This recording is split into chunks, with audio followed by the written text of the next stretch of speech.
You're now listening to the Pitchside Peregrines Podcast, your home for all things Athletic Club Boise.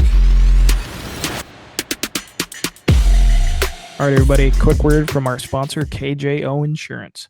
Look, being forced to rely on a GoFundMe might suck, but knowing you have a life insurance policy waiting for your family if anything happens, that doesn't suck. KJO makes it simple and affordable. Please DM at KJO Insurance with Pitchside or call 208-883-4800. Welcome, everyone, to today's episode of the Pitchside Peregrines Podcast. I am one of your hosts, Elias. And I'm Kyle. And welcome into today's pregame episode for the first ever home bout, clash, whatever you want to call it, with of Athletic Club Boise versus the Spokane Velocity. Kyle, what are you feeling for this first ever home game?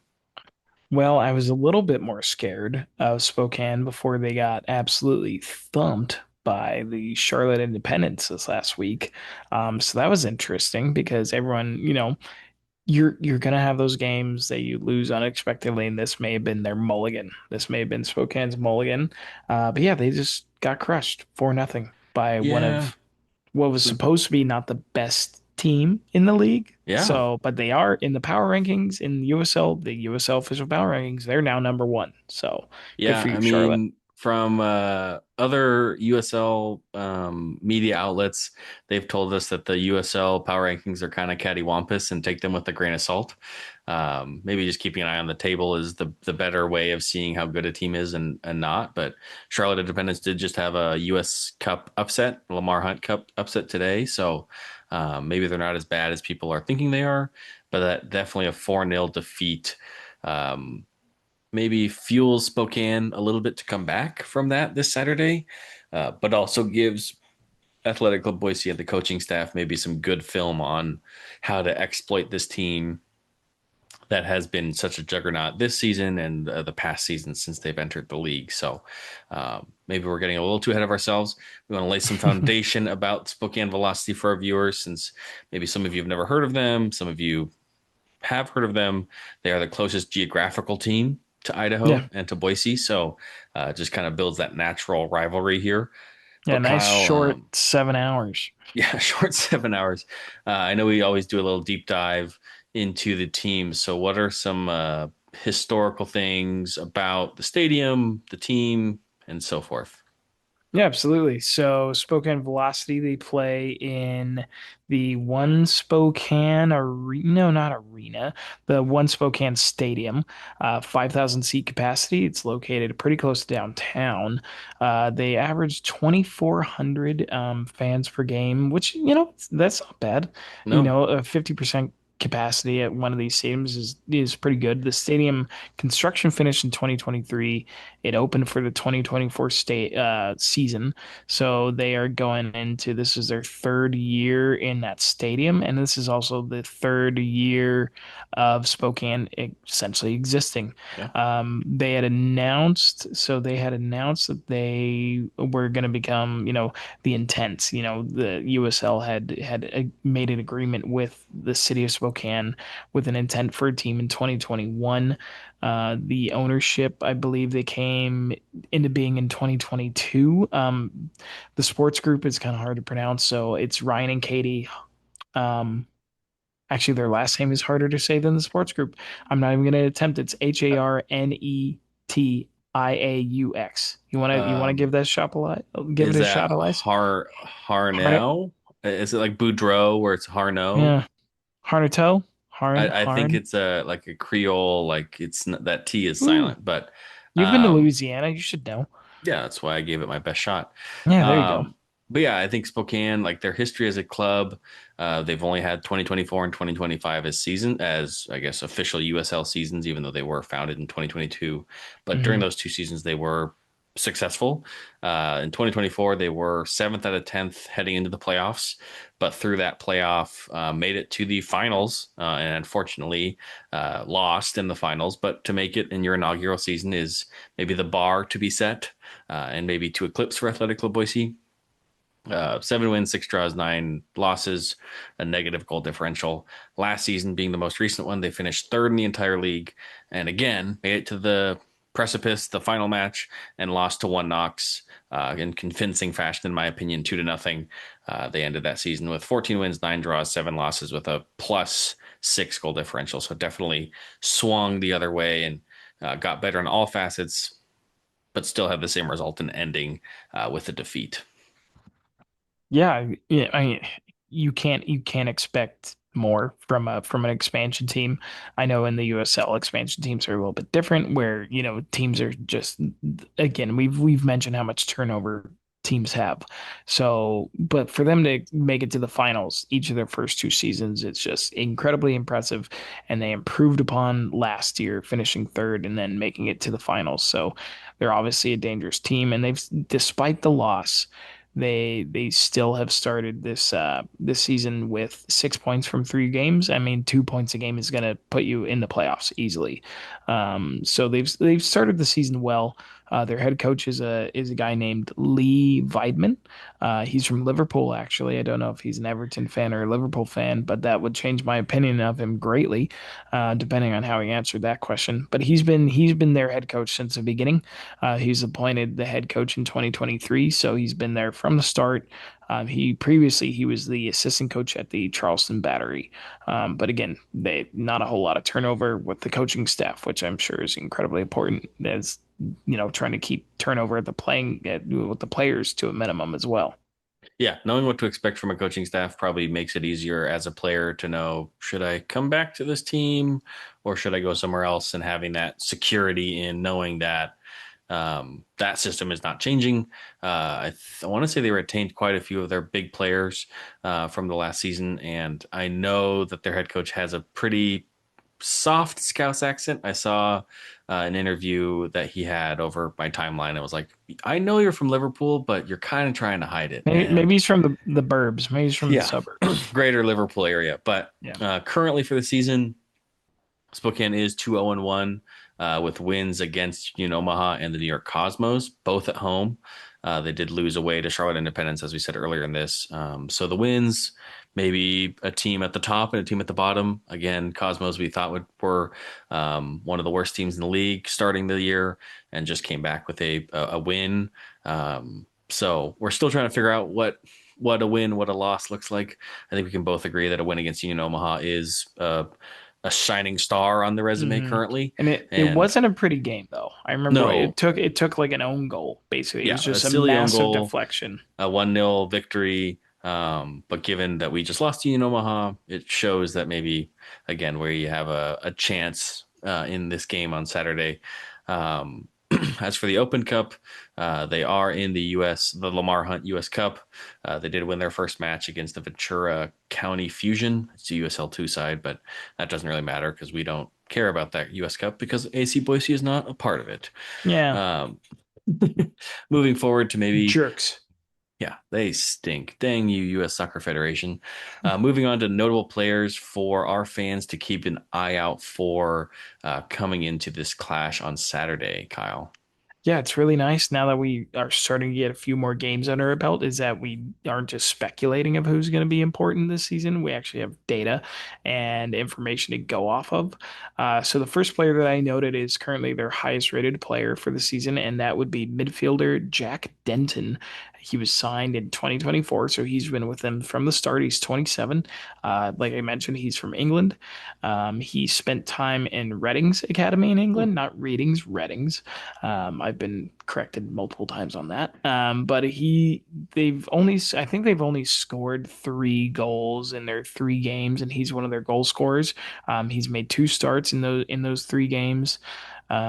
He has a SOFA score. His again, he's the highest rated player so far for them this season. So he's coming in with a 7.23 SOFA score. Their formation, I did forget to mention. So they've used a couple already this season. They've set up in a 4-4-2, a 4-1-4-1, which would be one central defensive midfielder and two kind of number eights, and then the 4-4-1-1, which would be in that the midfield four, it's two number eights, and then the one would be a central attacking midfielder with a lone striker. So Jack Denton will set up in that like block of four midfielders, not necessarily the central defensive midfielder, more of the number eight role. So he's a box to box midfielder. So he's been their best player so far this season. The second player I want to mention is 34-year-old Jamaican striker Nico Brett. He's made one appearance for the Jamaican national team, which is always cool to see national team players down in the USL League One. And I think they just had a recent one. I think in the most recent Jamaican national team call up, they've had a USL championship player get moved up, which is always again for the USL to get that is really cool.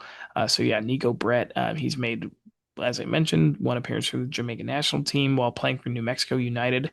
It's his eighth season in the USL, most of them in the championship, and he's played for Pittsburgh, he's played for Birmingham, he's played for New Mexico and Memphis.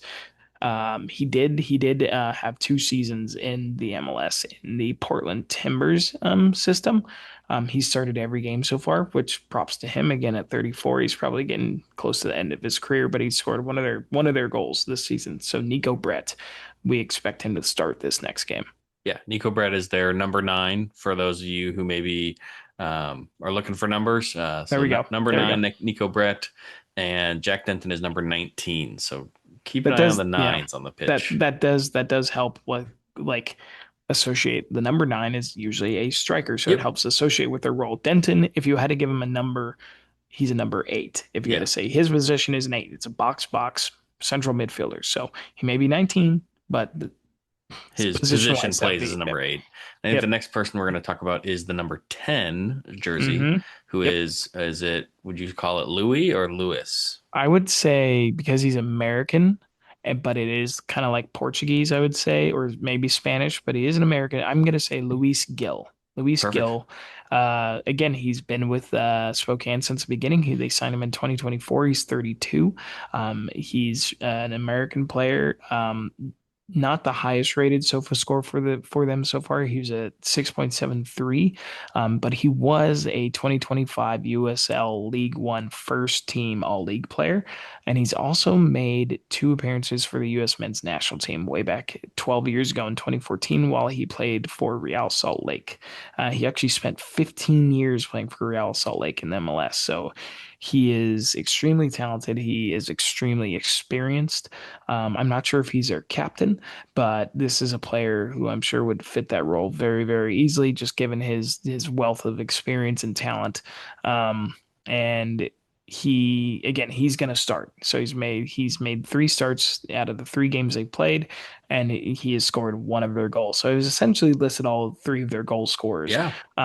But again, he's obviously probably I would say just off the surface level, their most important player by far. Yeah, I think letting the people know who has scored their goals so far in the season is always good. With Yep. Jack, Nico, and Lewis or Louis, whatever it is. Yeah, I'm gonna say Um, Luis Gill. Yeah, yeah, Luis Louis Gill. Gill is Go. probably a good one.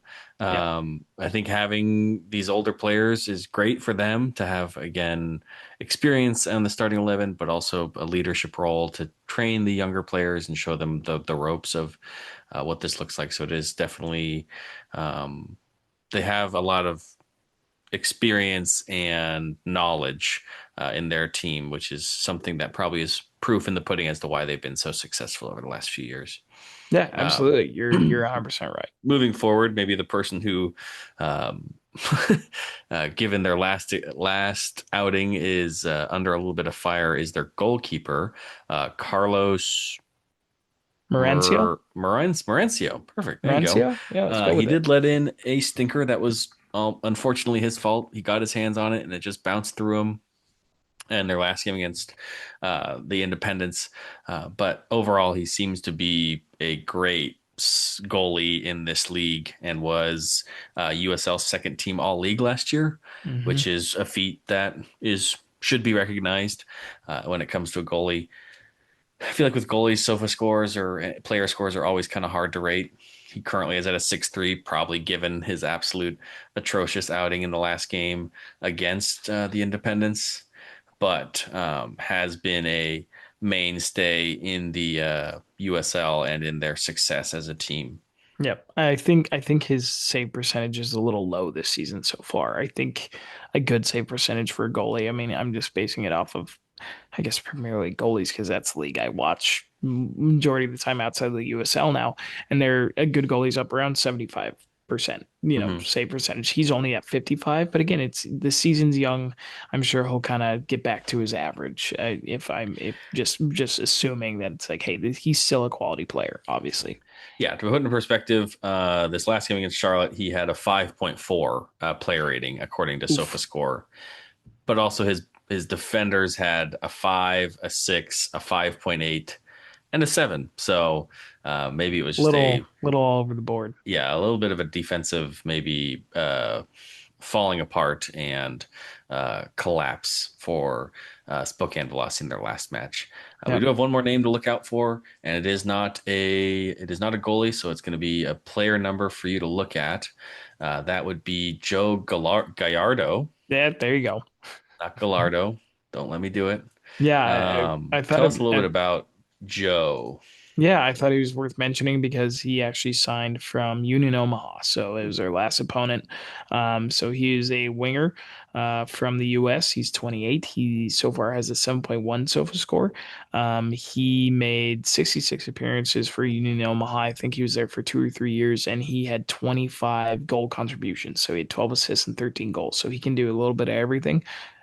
He's started all 3 games for Spokane so far this season. Again, no goal contributions yet, but he's obviously someone where it was essentially one every 3 games. So he's due, which is Yeah, always, when you have a player hard who's to see statistics fall in your game. yeah, it's like, oh man, he's due, isn't he? So so he's again, I'm assuming that all 4 or 5 of these players that we've mentioned are more than likely going to start. And they're all proven talent. They are all proven talent in this league. They've been with Spokane for a number of years, with the exception of Joe. So it's yeah, there's despite the most recent result, there's a reason so many people had them picked as either their first or second best team in this league. So it's definitely a big test, and it's going to be a good game. It's going to be a really interesting game, and again, it's going to test how good Boise really is. Yeah. So to recap, that is Nico Brett, number 9, Joe Gallardo, number 7, Jack Denton, number 19, and Louis Gill, number 10. So if you're watching the game on Saturday, either online at a viewing party or at the stadium, just keep those numbers in mind as to maybe the major threats or major pieces in the threat for the Spokane Velocity. Yeah. Um, any key departures from this last season, given that they were in the finals? Yeah, one probably the biggest main departure that they had was their left back, David Garcia. So he had originally signed for them. He was only with them for 1 season. He was a left back from Spain. He was 25. He had a 7.03 FOTMOB score actually for them last season. And he was on the League One team of the season first team. He would transferred to the Oakland Roots in the USL Championship this last year, and he wasn't much of an attacking threat, but he was, I think, the highest rated fullback or left back or right back in USL League One when it came to defensive contributions, be that interceptions, tackles, blocks. He was everywhere. So I think maybe that has led to a bit of an opening in their Hmm. team. I'm not sure off the top of my head who slotted into left back for him, but yeah, that obviously whenever you miss a first or second team all league essentially selection, it's gonna hurt. And so there's a reason he's made the step up to the championship. He's a good age. So yeah, that's definitely probably their biggest departure from what I could tell. Got it. Yeah, it's always hard to hear and see a first team player leave the squad, but it sounds like there was potentially a transfer to Oakland Roots and not a just a free agent signing. Maybe some financial benefits behind that. At the very least, you like seeing your players move up the ladder, just from maybe a fan of the club and see them move, spread their wings and fly and grow. Hopefully, in the USL's promotion relegation structure, there can be some more player attention and the club can grow with the player. And that is the Yeah, glory and that's the upside to potentially the USL's model. That's a very good point. The club growing with the player and vice versa. Yeah. That's a phenomenal point to make. Hopefully that will create some more solidity and maybe security for the players and not having to sign these short 10-month contracts and maybe get some more long-term commitments from the team. But that is besides the point. That is kind of a rundown for the Spokane Velocity heading into home match 1 for Athletic Club Boise, match 3 of the season. That's all for today's episode. If you enjoy the show, make sure to like, comment, share with a friend, and make sure you're following the show wherever you listen. Don't forget to follow us on Instagram, Twitter, and YouTube for all updates and future content to come. If you want to help support the pod and get access to exclusive content, early episodes, and bonus perks, head over and check out our Patreon. It truly helps us keep this thing growing. Thanks again for listening. Thanks for being part of the community, and we'll catch you in the next one.